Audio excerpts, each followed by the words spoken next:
Hello, welcome to Hack Games. This is the next episode in the Global Offensive Weapon Guide series. Today we'll be taking a close look at the AWP. The AWP has been consistent within the Counter-Strike franchise, with it being used in both Source and 1.6.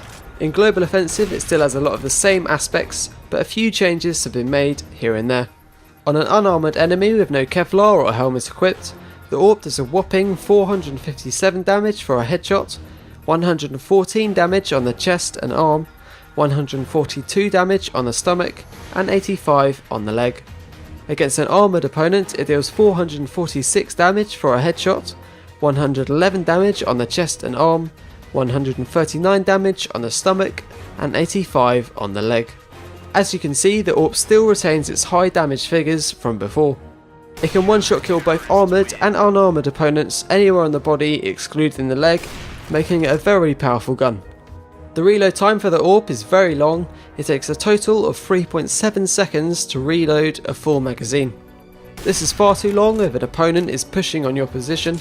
You'll definitely be better off switching to your secondary.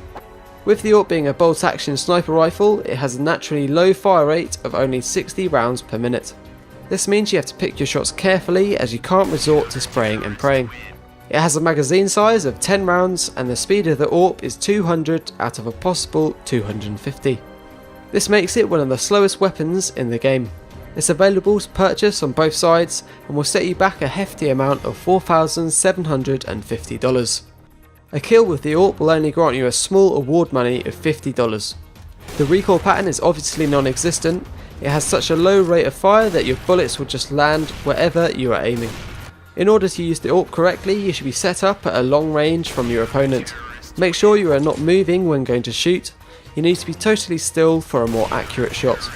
You should be using cover with every gun, but even more so with the AWP. The reason being that if you miss your first shot, you can hide behind cover and get set up at another angle. What you'll see a lot of players do with the AWP is quick switching back and forth from their primary and secondary. You should do this when you're scoped in but want to move to a different location. This prevents you from having to scope in twice to get to the original unscoped state and saves you a second or two. No scoping still works with the AWP, but your opponent has to be within very close range, and even then you'll probably be better off with your secondary. One of the new features that old players will immediately notice is the blur around the lens when you are moving while scoped in. This is significantly reduced when you walk and could be an attempt to make the AWP a far more stationary gun. The AWP has a penetration damage of ×3. This means your shots will do approximately 66 damage to the chests of armoured opponents through wooden materials. You'll see the AWP used a lot in competitive play. The high damage figures are its main attraction, with it being capable of one-shot kills almost anywhere on the body. It still costs a lot of money and is usually purchased on the 3rd or 4th round. Due to the award money being adjusted in CSGO, the AWP is now an even more risky investment. With it only giving back $50 per kill, you really have to be active in trying to win the round. Organised teams would typically have a dedicated AWPer, but it's not uncommon to sometimes see two AWPs in play. With the ability to open and shut down the map, a competent AWPer on your team is truly invaluable.